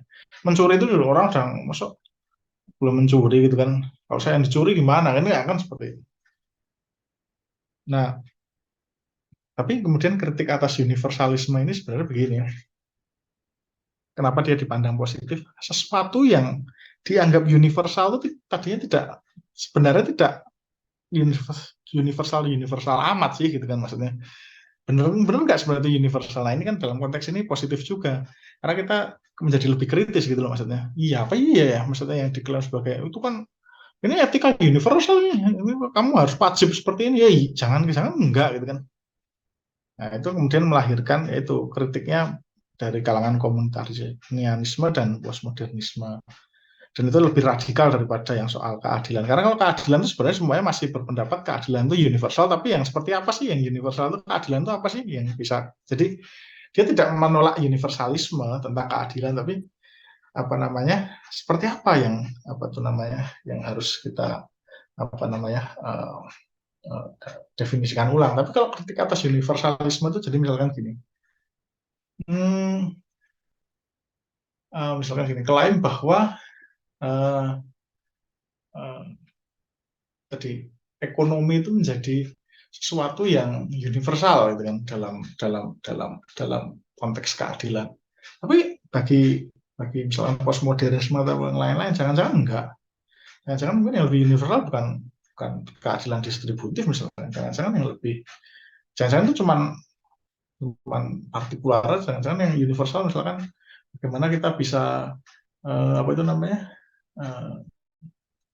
tadi misalkan bagaimana bisa mempunyai komunitas yang sehat. Jadi maksudnya gini kalau di dalam universalisme misalkan orang yang penting itu punya penghasilan yang besar kan gitu kan kemudian rumah yang kemudian tapi kan mungkin bagi postmodernisme atau komunitarianisme lah itu kan wah itu universal ya jangan-jangan yang jangan-jangan itu tidak universal itu hanya imajinasinya orang borjuis misalnya gitu kan jangan-jangan yang lebih universal atau mungkin yang bukan universal sih ada yang konsep keadilan yang lain itu apa keadilan apa namanya etika yang lain sama sekali gitu kan. Nah itu makanya disebut sebagai dekonstruksi radikal kan seperti itu. Jadi ini agak semakin kesini semakin kritiknya semakin mendasar gitu kan. Dan juga muncul juga pada saat yang hampir bersamaan kembalinya the other. Jadi sebenarnya kritik terhadap tadi karena salah satu dimensi universalisme jadi abstrak ya. Jadi tadi misalkan yang adil itu adalah membagi distribusi ke ke semua orang, ya kan. Kalau misalkan ada satu yang harus menjadi korban karena ya gimana lagi misalkan paling gampang itu sebenarnya gini lah yang sering dipakai contoh misalkan pembangunan. Demi kemaslahatan banyak orang, maka kemudian yang sedikit orang itu harus dikorbankan kan seringkali gitu ada bukunya kan piramida korban manusia maksudnya di sosiologi saya lupa. Nggak ada yang seperti semacam itu. Jadi enak aja gitu kan kemudian ini kan cuma satu kalau di sini ada 50.000 orang gitu kan yang satu dikorbankan. Tapi ini juga ada kritik kembalinya di Alder maksudnya di Alder yang disingkirkan karena terlalu universal gitu. Yang ini kembalinya di Alder ini berkat fenomenologi, ada juga gender dan neotradisionalisme. Jadi kalau fenomenologi orang lain itu menjadi penting. Jadi bukan etika itu dibasiskan pada sesuatu yang abstrak, tapi yang konkret. Iya kan? Jadi misalkan enak aja misalkan orang menandatangani kamu dipecat gitu kan. Tapi kalau lihat orangnya sendiri mungkin aduh kok nggak tega ya. Aduh orangnya punya dari wajahnya aja sudah sangat apa namanya sangat memprihatinkan dia punya ini aduh. Ya makanya kan orang fenomenologi itu misalnya kayak Levinas dan lain-lain kan mementingkan perjumpaan. Etikanya etika yang sangat konkret, perjumpaan, gimana kita bisa menghargai orang lain lewat perjumpaan kan gitu, dengan wajah memandang wajah orang lain. Sebenarnya wajah ini pun bisa abstrak, tapi maksudnya dengan kita berjumpa gitu kan, kita bisa merasakan yang berbeda dengan sekedar angka, karena kalau wajah dengan angka itu kan beda. Gender, ya, gender itu kan juga, jadi gender itu nanti sebenarnya kejelian ya, jadi selama ini dianggap kebutuhan manusia itu sama gitu kan, apa keadilan itu sama. Kemudian kalau yang selama ini misalkan logika yang lain gimana, misalkan perempuan misalkan kalau zaman sekarang misalkan butuh tempat untuk menyusui misalkan itu kan apa itu universal, tadinya mungkin nggak pernah dipikirkan, tapi oh iya ya ada juga yang seperti itu kan. Nah kemudian neotradisionalisme tentang tradisi, jadi ini juga apa namanya bahwa sesuatu itu nggak mungkin sepenuhnya abstrak, harus didasarkan pada tradisi. Jadi kalau sini kan dekonstruksi, dekonstruksi, sini rekonstruksi. Ini saya apa namanya merefleksikan dari tulisannya Prof. Magnis ya. Ya, jadi ini contoh-contoh. Mungkin kita bisa bahas nanti lebih lanjut lah kalau. Jadi ini ada John Rawls, ini Nozick, ini Habermas. Kemudian ini Michael Sandel, ini Walzer, ini komunitarian. Alistair McIntyre juga komunitarian. Jadi semuanya punya kritik-kritik yang macam-macam, apa namanya kaya lah terhadap modernisme, dan semuanya ini bisa dimasukkan dalam etika pasca modern karena mereka pada dasarnya adalah kritik terhadap Kant ya, seperti yang sangat apa itu namanya tadi abstrak, sangat mementingkan pada logika, pada rasio, dan yang menihilkan misalkan tradisi, gender, fenomenologi dan lain-lain. Ini semuanya komentarian Charles Taylor. Ini juga ini postmodern. Ini ya, Carol Gillian ini bisa dikatakan feminis, tapi intinya itu dia juga apa namanya mendobrak apakah betul ya semuanya itu sama gitu kan, bagaimana dengan yang logika perempuan soalnya gitu kan, yang sebenarnya ini menekankan pada tadi ya kontekstual dan situasional. Jadi ini sebenarnya mirip fenomenologi. Jadi orang selama ini kan dianggap yang rasional itu apa yang sudah abstrak tadi itu etika yang paling tinggi ya. Kalau dari bagi Gillian kita perlu pertimbangan lagi. Ini Sperman, ini yang disebut sebagai neotradisionalisme, karena kenapa dia mengintrodusir atau memasukkan kembali diskusi tentang eudaimonia, integrasi akal budi dan mata hati. Jadi yang tadi etika yang di zaman Yunani yang sudah ditinggalkan tadi itu dibalikkan lagi gitu kan, kira-kira gitu kan. Itu disebutnya tradisionalisme. Dan ini Emmanuel Levinas ya, jadi berbasis pada fenomenologi. Nah, kita akan masuk ke pembahasan yang terakhir ya, tentang etika Jawa. Jadi sebenarnya etika Jawa itu juga masuk ke dalam etika tradisional ya, atau etika pramodern ya. Tapi kalau tadi etika pramodern yang dalam konteks sejarah tadi kan sebenarnya Yunani ya, Yunani kemudian disambungkan ke etika Kristen sebagai ibaratnya kayak apa ya namanya apa namanya ya apa ya puncaknya lah, yang kemudian puncak modern kemudian menjadi penghubung antara tradisional dan modern, kemudian postmodern. Jadi itu kasus barat gitu kan kira-kira. Nah, sementara kita juga perlu untuk melihat tradisi lain di timur yang kira-kira mungkin punya rute yang lain. Maksudnya tidak seperti Yunani yang kemudian kalau dalam kasus barat kemudian dia diserap dalam Kristen dan kemudian dia mengalami kritik sebagai apa sedemikian rupa sehingga kemudian melahirkan etika modern, dan etika modern pun punya kritik apa melahirkan kritik dari kalangan postmodern dan sampai sekarang. Jadi kita akan sini akan mencoba melihat etika yang lainnya yang sebenarnya masih sangat pramodern ya. Jadi dimensi tadi transformasi etika sebagai jembatan itu masih sangat kuat. Bukan berarti maksudnya di Indonesia itu nggak ada etika modern, etika postmodern juga iya, tapi maksudnya kita akan melihat kekhasan dari ini ya. Tadi kalau Yunani kan kita bisa melihat ya, ada stoicisme dan lain, kita akan melihat keunikan dari etika Jawa. Ya, ini saya ambil juga dari bukunya Romo Magnis ya.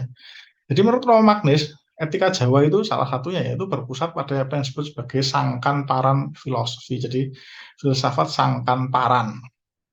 Apa sih filsafat sangkan paran itu? Jadi menurut Romo Magnis ya tafsirannya begini. Jadi adalah filsafat yang menyatakan bahwa pada dasarnya manusia itu berasal dari Tuhan dan akan kembali pada Tuhan. Kayak siklus, ya kan? Siklus. Jadi apa namanya? Muter dari dan ke. Jadi bukan linear, bukan muter. Nah, menurut Romo Magnis juga sebenarnya konsep sangkan paran itu tidak bisa dilepaskan dari konsep sufi. Karena Jawa sendiri itu kena pengaruh Islam. Nah, khususnya dalam hal ini pengaruh tasawuf sufi. Apa yang disebut sebagai konsep tanazul dan taroki. Jadi desan dan askan, yaitu siklus maksudnya. Desan itu berarti artinya diturunkan, manusia itu diturunkan, terus dinaikkan lagi. Jadi manusia itu dari Tuhan kan diturunkan ke bumi gitu kan, terus naik gitu. Jadi itu seperti itu. Tapi sufi maknanya secara lebih mistik ya. Nah, itu yang diserap di dalam filsafat Pak Sangkan Paran filosofi itu. Nah, yang menarik menurut Romo Magnis, orientasi filsafat Jawa itu bukan sekedar spekulasi mistik. Ini agak aneh, ini kurang ya. Bukan sekedar spekulasi mistik, metafisik, tetapi maknanya secara pragmatis etis. Jadi dalam sangkan paran ini mungkin yang bisa dikatakan sebagai pembedaan daripada tradisi tasawuf. Tasawuf itu salah satunya dalam perkembangannya dia juga mementingkan dimensi yang sangat spekulatif, sangat metafisik tadi. Tapi kalau dalam Jawa sebenarnya yang diinginkan dari pengambilan konsep sufi itu sebenarnya maknanya secara pragmatis atau etis, bagaimana dia difungsikan untuk kehidupan sehari-hari. Ya sebenarnya di dalam sufi juga begitu sih. Yang namanya sufi itu nggak sekedar pengetahuan tinggi tentang teori, tapi juga praktek. Cuman kalau di dalam Jawa, dimensi ini mungkin menurut Romo Magnis yang lebih ditekankan sangat itu ya, dimensi etisnya, dimensi praktisnya, pragmatis gitu kan. Bukan yang bahasan filosofis yang terlalu dalam gitu. Bukan.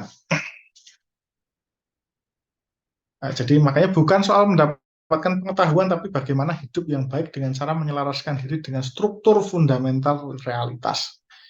Jadi transformasi di sini, jembatan ini adalah berpusat pada bagaimana manusia itu harus menyelaraskan diri dengan struktur fundamental realitas.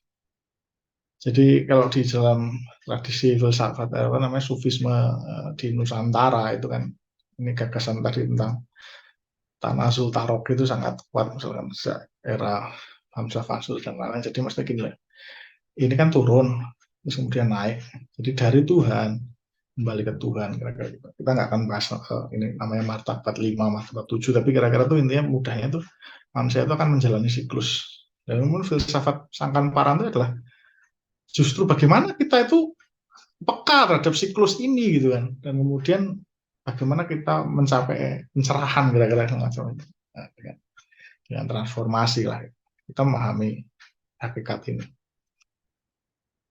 Nah kalau di dalam Jawa menurut Romo Magnis itu menggunakan cerita-cerita ya, jadi bukan naskah-naskah filosofis misalkan kayak Kant itu bukan, tapi pakai cerita. Jadi sebenarnya ini juga mirip-mirip dengan Sufi, juga banyak pakai cerita ya maksudnya dalam berbagai mungkin supaya mudah dipahami. Ya, tadi mungkin juga apalagi Jawa menekankan pada soal praktisnya, bukan suatu yang sifatnya sangat metafisik. Jadi Romo Magnis mengatakan itu dalam Sangkan Paran itu salah satunya bisa didapatkan dari serat Dewa Ruci yang berkisah tentang Bima atau Werkudara, di mana setelah melalui halang rintang akhirnya bertemu dengan Dewa Ruci dan menerima darinya ajaran-ajaran esoterik. Nah, jadi inilah, ini namanya serat Dewa Ruci. Di sini Gatoloco, Hidayat Jati. Jadi ini kitab-kitab yang berisi etika Jawa. Ini ada kemiripan, ada perbedaan, tapi semuanya juga berbicara tentang Sangkan Paran. Jadi kembali lagi ke sini. Jadi Serat Dewa Ruci berkisah tentang Bima atau Werkudara, di mana setelah melalui berbagai rintang akhirnya bertemu dengan Dewa Ruci dan menerima darinya ajaran-ajaran esoterik. Kisah ini mengandung makna simbolis yang kuat, baik mengenai perjalanan Werkudara dan ajaran dari Dewa Ruci. Ibarat kulit berisi kacang, kisah Dewa Ruci memuat inti kebijaksanaan Jawa. Dikisahkan bahwa Werkudara ditipu oleh Durna ya, yang menjadi guru spiritual dari rival Pandawa, yakni Kurawa, untuk mencari air kehidupan Tirto Pawitra yang dikatakan oleh Durna berada di Gua Candramuka. Jadi ya dengan kisah-kisah algoris begitu kan, isinya penuh dengan simbol-simbol. Jadi kalau menurut orang Jawa, jadi kisah Werkudara bertemu dengan Dewa Ruci ini banyak simbolisme-simbolisme, dan kemudian yang kemudian menjadi ya menjelaskan intisari dari filsafat Dewa Ruci itu. Jadi dikisahkan bahwa ada Werkudara ya, itu ditipu oleh gurunya sendiri Durna, katanya kamu suruh cari air spiritual lah begitu kan, yang katanya di Gua Candramuka. Sebenarnya nggak ada, jadi itu cuma penipuan aja biar karena kan waktu itu kan Durna itu berada di pihaknya Kurawa, musuhnya keluarganya Werkudara gitu kan, ya nggak apa-apa menipu itu lah. Nah, saudara Werkudara mencium aroma pengkhianatan dan kemudian membujuk Werkudara untuk mengurungkan niatnya, namun usaha tersebut gagal. Jadi tetap, guru saya sudah mengatakan begitu, saya cari, saya yakin. Waduh, ya gitu. Alasannya ini, Werkudara memfokuskan pikirannya pada pencarian air suci untuk mencapai kesempurnaan diri, sehingga dia tidak menghiraukan pihak-pihak lain. Jadi tekadnya sudah bulat, aku ingin cari air suci, aku percaya, yang lain nggak tak hiraukan. Ketika sampai di gunung, Werkudara membelahnya untuk mencari air suci. Ya, namanya kisah ya, jadi bisa membelah gunung segala. Aksinya tersebut membuat murka raksasa penunggu gunung tersebut, yakni Rukmuka dan Sukmokolo, yang tinggal di Gua Candramuka. Setelah berhasil membunuh keduanya, ternyata Werkudara berhasil melepaskan kutukan yang melekat pada dua makhluk tersebut. Mereka kembali menjadi Dewa Indra dan Bayu. Dan keduanya memberitahu Werkudara bahwa tidak ada air suci di tempat ini. Jadi sudah susah payah ke sana, wah harus berhadapan dengan penunggunya, raksasa gitu kan, sudah berhasil mengalahkan. Itu ternyata yang dikalahkan itu ternyata adalah dewa gitu kan, yang dewa yang kena kutukan gitu kan, kemudian justru dibunuh itu kemudian jadi dewa lagi gitu kan. Dan kemudian dewa itu memberitahu pada Werkudara nggak ada tuh air suci di sini. Jadi susah payah nggak ada. Jadi akhirnya Werkudara kembali lagi pada Durna, tapi kemudian nanya kok saya kesana nggak ada. Terus Durna berkilah bahwa sebenarnya dia ingin menguji keteguhan iman Werkudara, padahal mungkin ya udah harusnya nggak pulang, itu udah dibunuh sama apa itu namanya tadi apa raksasa-raksasa, tapi kok malah selamat nih. Kemudian Durna ya masih menipu lagi gurunya ini, berkata bahwa air kehidupan itu mesti dicari pada dasar samudera. Saat ini Werkudara mulai mencurigai Durna, tapi semangatnya untuk mencari air kehidupan tidak sirna, jadi udah dibohongi tetap semangat gitu kan. Nah, setelah melewati hutan dan gunung, akhirnya Werkudara sampai di lautan tersebut. Nah, dia telah siap mati untuk membuktikan janjinya pada Durna dan kemudian menyelam ke dalam lautan.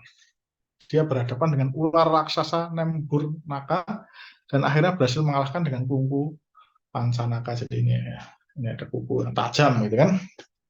Jadi walaupun tadi dibohongi tetap, walaupun sebenarnya dia sudah mulai curiga kayaknya bohong, tapi ya tetap gitu kan. Tetap tekadnya kuat. Sampai menyusuri hutan, sampai ke lautan gitu kan, sampai siap mati karena kalau menyelam ke lautan nggak ada dasarnya, mati nggak apa-apa, udah nggak apa namanya nggak apa namanya sudah nggak ada yang saya khawatirkan, dan kemudian menyelam dalam lautan, ternyata ada ular raksasa bisa dibunuh. Tapi setelah mengalahkan ular raksasa tadi kesel kan, kemudian lelah dan membiarkan dirinya diombang-ambing oleh gelombang samudera. Jadi dia sudah pasrah gitu kan, udah tenagaku udah nggak ada, udah. Pada saat itulah dia bertemu dengan Dewa Ruci yang menampakkan diri mirip atau persis dengan sosok Werkudara yang hanya saja bertubuh kecil. Ini apa ya? Nah, Dewa Ruci meminta Werkudara untuk masuk ke dalam batinnya lewat telinga kirinya. Walaupun sempat ragu, akhirnya Werkudara dapat masuk ke batin Dewa Ruci dan sampai ke dalam tubuhnya. Di sana Werkudara menemukan dirinya dalam kekosongan, ketidakhinggaan, tanpa batas dan kehilangan orientasi. Jadi kamu mau masuk ke tubuh saya, ya bingung juga, tapi lewat telinganya akhirnya bisa. Jadi padahal kan kecil gitu kan, kemudian masuk ke sana. Ketika di sana di dalam tubuh Dewa Ruci, Werkudara kosong ternyata, nggak ada apa-apa kan, tidak terhingga gitu kan, tanpa batas dan dia hilang orientasinya ya kan. Misalkan kalau dalam lautan gitu lah, timur, barat dan lain nggak ada, apalagi kekosongan, ketidakterhinggatan, harus tambah kehilangan orientasi lah, ini gimana gitu kan. Tiba-tiba Dewa Ruci memancarkan sinarnya dan berdiri di hadapan Werkudara. Tiba-tiba di dalam itu ada Dewa Ruci gitu kan, bersinar dan berdiri. Tadi kan kosong ya, kemudian sekarang Werkudara mampu melihat matahari, tanah, gunung, dan laut. Dia kemudian menyadari bahwa dalam tubuh Dewa Ruci ternyata alam secara terbalik, eh, ter, ya alam walian, jadi isi yang memadai wadah. Jadi, jadi anu apa namanya? Ini sebenarnya sudah persoalan metafisik. Jadi kalau kita punya air itu kan diwadahi gelas. Kalau itu kebalik, alam yang kebalik. Jadi gelas itulah air itulah yang mewadahi gelas. Kan kebalik ya gitu loh alam walian. Jadi isi yang justru memadai wadah loh. Kok begini? Jadi kan ibaratnya kan gini. Harusnya kan manusia itu di dalam manusia itu hidup di dalam alam, ya kan? Jadi kan sebenarnya manusia itu ibaratnya kalau dikatakan isi kemudian di dalam wadah. Nah itu kalau itu di alam kebalik, manusia itu yang mewadahi alam gitu kan. Jadi kok balik-balik gitu kan. Yang pertama, Werkudara melihat pancaran dan kemudian muncul 4 warna: hitam, merah, kuning, dan putih. Dewa Ruci menjelaskan bahwa pancaran itu adalah yang ilahi dalam manusia yang disebut pancamaya. Sedangkan 4 warna itu, 3 yang pertama menyimpulkan musuh dari asketisme, sedangkan warna putih yang terakhir adalah hakikat hati yang bersih dan memiliki kekuatan kebahagiaan. Nah, disinilah sebenarnya filosofi Dewa Ruci sudah Sangkan Paranda dimasuki ya, bahwa inilah hakikat sejati manusia, bukan yang selama ini manusia biasa seperti itu. Inilah hakikat manusia. Jadi kan di sini sebenarnya sedang pencerahan ya, tentang bagaimana mentransformasikan diri ya. Ini pengetahuan esoterik yang ya, jadi etika di sini sebenarnya juga ada dimensi filosofisnya, metafisiknya, bagaimana manusia menyadari hakikat, gitu kan. Dan kemudian nanti akan setelah itu nanti kemudian dia akan bertindak sesuai dengan hakikat baru yang dia dapati. Kemudian Werkudara melihat sebuah api dengan 8 warna. Ia menyimpulkan api tersebut maksudnya, ia menyimpulkan tentang esensi dari kesatuan mistik di mana segala sesuatu berada di dalam dirimu, dalam diri manusia. Mikrokosmos dan makrokosmos adalah identik. Kemudian Werkudara melihat boneka gading kecil menyimpulkan pramana. Pramana adalah prinsip kehidupan yang bersifat ilahi di mana setiap manusia memilikinya dan menyebabkan kehidupan pada tubuh jasmani. Tapi pramana tidak akan terpengaruh oleh keinginan tubuh. Jadi ini juga manusia itu apa? Atau kemudian juga ada pramana. Jadi seperti macam jiwa ya. Jadi tubuh itu kan bisa bisa berubah-ubah toh. Ada ubannya, kemudian ada mungkin tangan bisa terpotong. Pramana nggak bisa begitu kan. Dia tidak akan terpengaruh, dia abadi kan gitu. Ini adalah emanasi dari realitas ilahiyah itu sendiri yang mengalami individuasi untuk menjadi penggerak kehidupan manusia. Jadi di sini ada filosofinya, jadi bahwa pramana itu sebenarnya punya kaitan dengan yang ilahi. Jadi ini mirip dengan juga filsafat Hindu ya, Brahman dan Atman, kira-kira semacam itu. Tapi itu pramana itu adalah yang individual, jadi mengalami individuasi. Kalau yang realitas ilahiyah itu kan kosmik, untuk menjadi penggerak kehidupan manusia. Jadi di sini dijelaskan hakikat manusia sebenarnya. Pencerahan tuh memahami apa sih hakikat manusia itu lewat pengalaman mistik, pengalaman bertemu dengan Dewa Ruci. Werkudara kemudian mengalami kebenaran sejati bahwa dirinya yang terdalam atau terusaf pada hakikatnya manunggal dengan yang ilahi. Jadi tadi ya, wadah dan isi. Ternyata saya itu adalah isi dan yang mewadahi wadah. Nah, kan ini kebalik-balik. Jadi ya itulah maksudnya kemudian memahami pencerahan dengan hal-hal yang paradoks. Dengan bahasa-bahasa yang paradoks dia memahami gitu ya. Itu melampaui yang tanda kutip kalau dalam bahasa sekarang yang rasional gitu.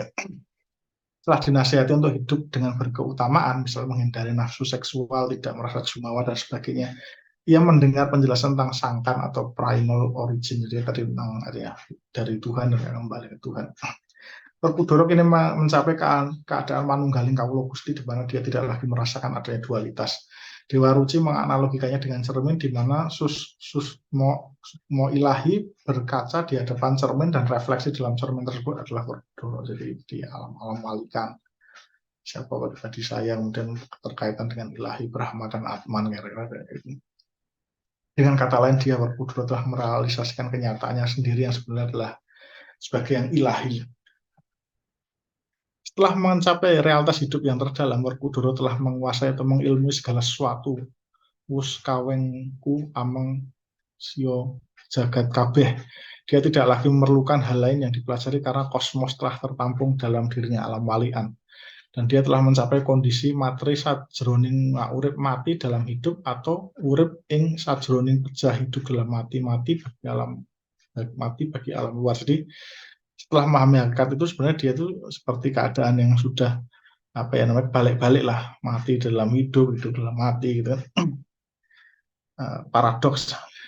Dewa Ruci kemudian menghilang, Werkudara mencapai pencerahan sejati dan menemukan kedamaian dalam pikirannya. Jadi ya, jadi sini sebenarnya ada kaitan juga antara yang pengetahuan yang teoritis dan praktis. Jadi pengetahuan teoritis tentang siapa dirinya sejati, apa primal origin side, siapa dan dari mana. Jadi maksudnya kan tadi ternyata aku punya koneksi dengan yang ilahi tentang apa tadi jiwa tadi semacam itu, dan kemudian saya akan kembali ke jiwa.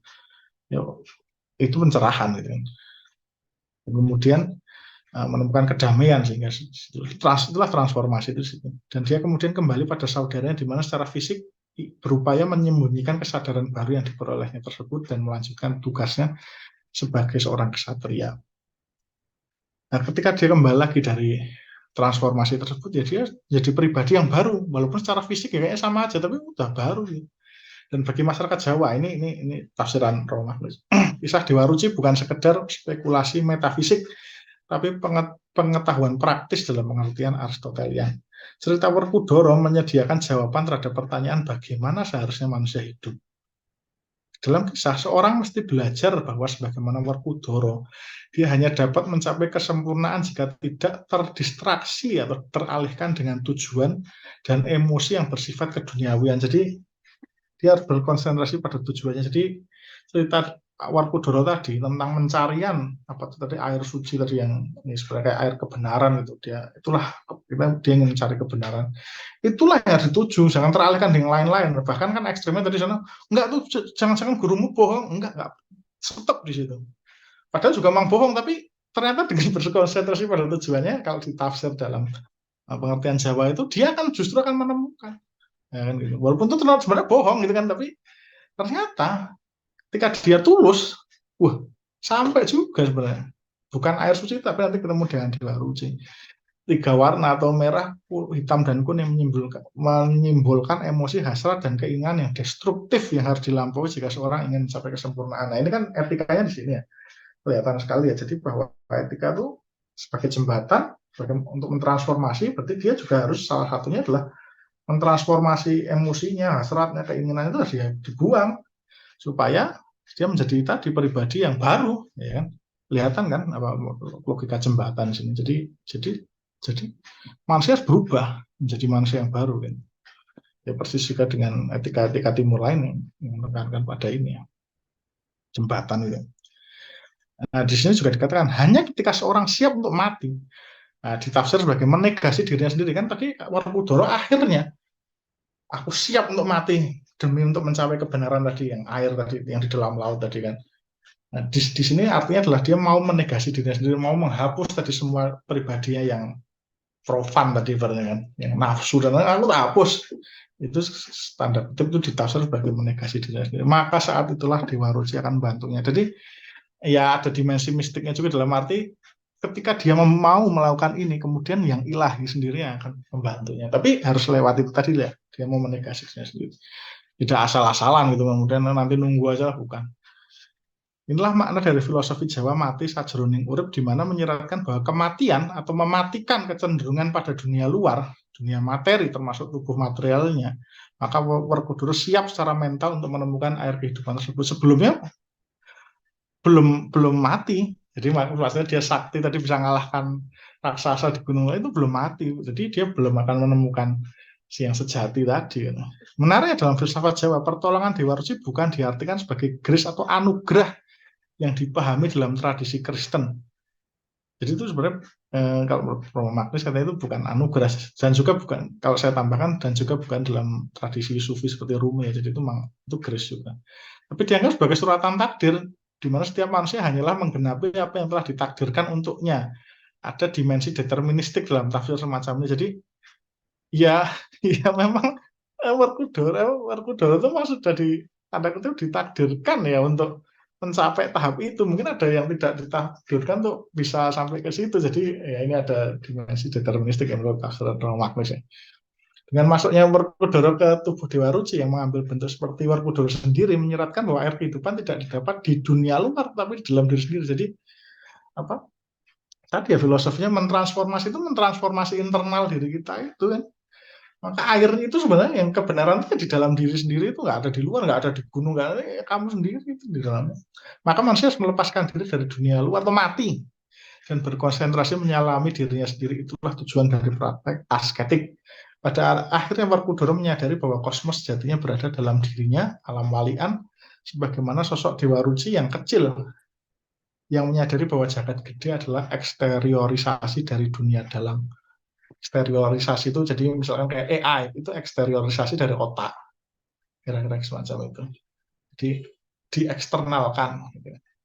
Jadi sebenarnya kalau menurut tadi alam walian itu sebenarnya yang isi itu sebenarnya lebih primer dibandingkan dengan yang wadah gitu. Jadi diwali kan gitu kan. Jadi kalau yang kita pahami kan wadah itu harusnya yang lebih primer, itu yang wadai air nggak, itu malah kebalik. Keadaan ini tidak bersifat kognitif yang sempit atau tahu, dalam arti ini bukan hanya kesadaran teoritis ya, tapi juga ontologis, mengalami, ya kan? Dalam Jawa itu dan Sufi kan juga begitu, jadi mengalami gitu ya. Jadi ibaratnya kita tuh nggak ngerti apa tuh arti manis gitu kan, tapi kita harus minum airnya, oh gitu, gitu. Jadi kalau kita tadi tidak melakukan tadi ya mati saja yang urip, kita menghapus tadi apa nafsu dan lain-lain, ya sebenarnya kita ya cuman teoritik kayak gini aja. Kita nggak tahu mengalami gimana sampai pada tadi pencerahan tadi kita bertransformasi. Ya itu adalah etika sejati kalau menurut Jawa ya, seperti etika timur lainnya. Di mana dengan menyadari kesatuan dirinya dengan yang ilahi, akhirnya dia menemukan bahwa ternyata ada keterkaitan saya dengan yang ilahi. Maka ini menyiratkan kesempurnaan dari kesatuan tersebut. Siapa saja yang mencapai derajat ini, maka dia telah mencapai kesempurnaan dan digelari insan kamil atau perfect man, manusia sempurna. Dari cerita Werkudara, seorang juga bisa memahami bahwa kita berasal dari yang ilahi, dan kita mesti kembali pada yang ilahi dengan cara menyelam dan jauh dalam diri kita sendiri melalui pengetahuan mistik. Dengan kata lain, etika sangkan paran dimulai dengan pertanyaan bagaimana mestinya manusia menjalani kehidupannya, yang kemudian dijawab dengan jawaban dengan ngelmu kasampurnaning urip. Ya, itu tadi. Ini adalah bentuk pengetahuan yang bukan akumulatif kuantitatif, tetapi didapat lewat proses liberasi diri, di mana manusia melepaskan dirinya dari segala bentuk kedangkalan, opini, ide, fantasi yang superficial. Dia juga harus melampaui untuk berpikir dengan fakultas rasionalnya, karena dengan berpikir dengan rasional, alam walian itu nggak rasional, gimana caranya kok kebalik-balik gitu. Dengan kata lain, pengetahuan sejati terkait dengan kondisi psikologis dan ontologis, makna dan pengalaman. Setelah menggapai pengetahuan sejati ini, yang tidak bisa dilupakan adalah konsep takdir. Ini yang disebut Magnus agak deterministik. Dengan kata lain, seorang yang mengalami manunggal harus kembali kepada tugasnya atau apa yang digariskannya. Maksudnya begitu. Jadi ketika dia sudah manunggal, ketika dia sudah mencapai pada kebenaran sejati, dia tetap harus kembali. Nggak kemudian dia, nah ini kalau kita maknai positif, dia nggak boleh bertapa saja gitu kan. Werkudara harus kembali, kalau dia ditakdirkan jadi kesatria, dia tetap harus jadi kesatria. Berperang dengan perang Baratayuda, itulah garisnya. Gitu kan. Dia nggak bisa mengelak dari garis itu. Kan. Pengetahuan sejati bukan untuk merubah takdir. Ini agak mirip stoicisme jadinya.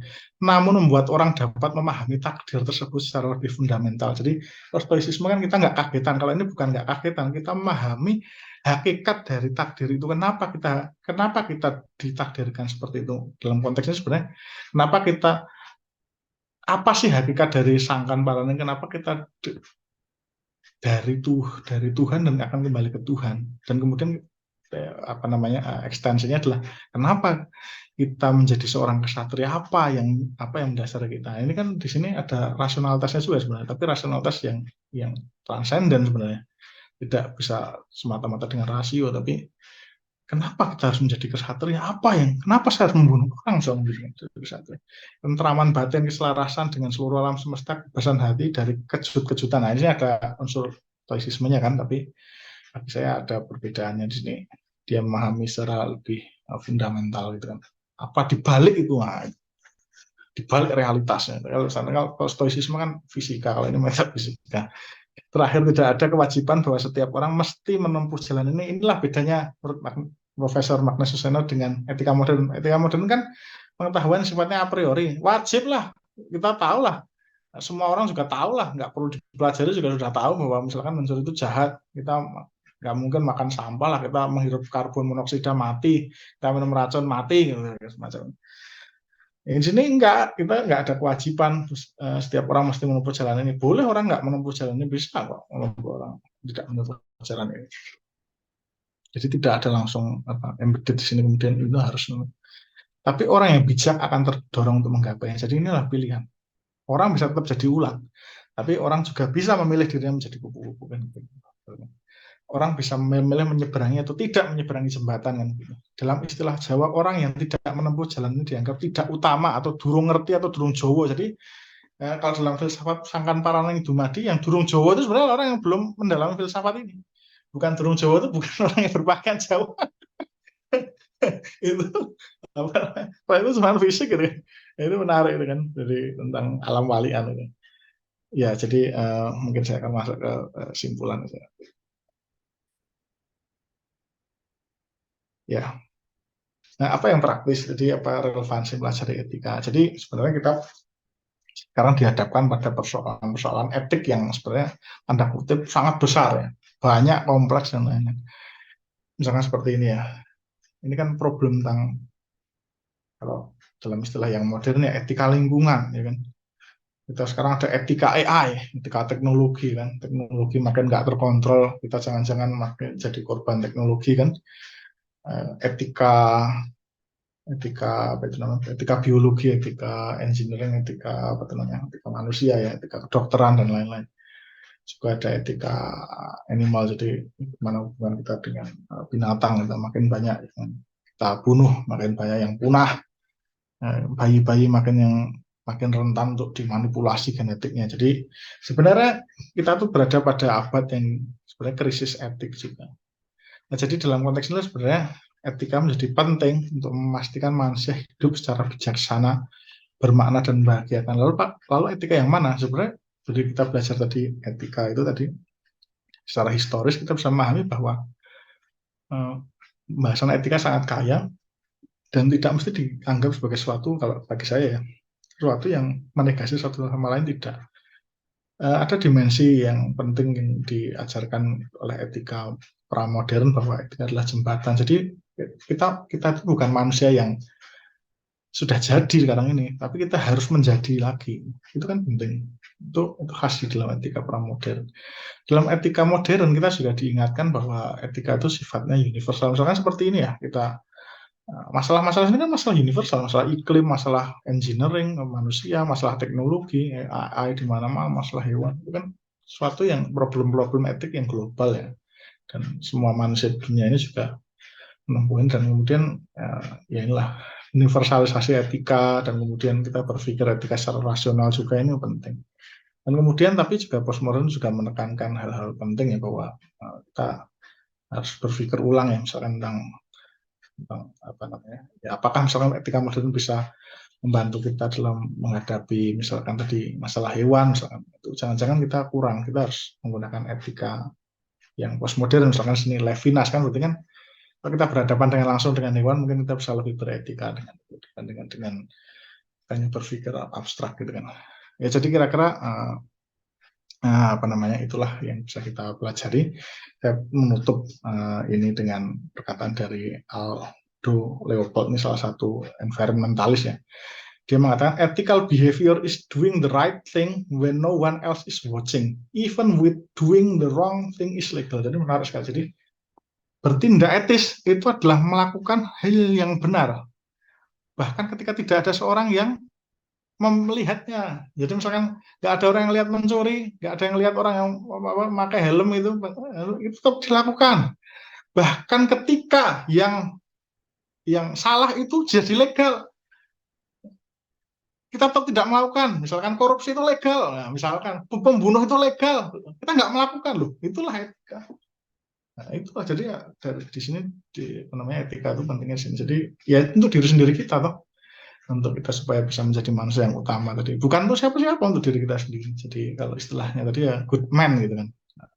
Mungkin itu yang bisa saya sampaikan. Saya kembalikan pada moderator.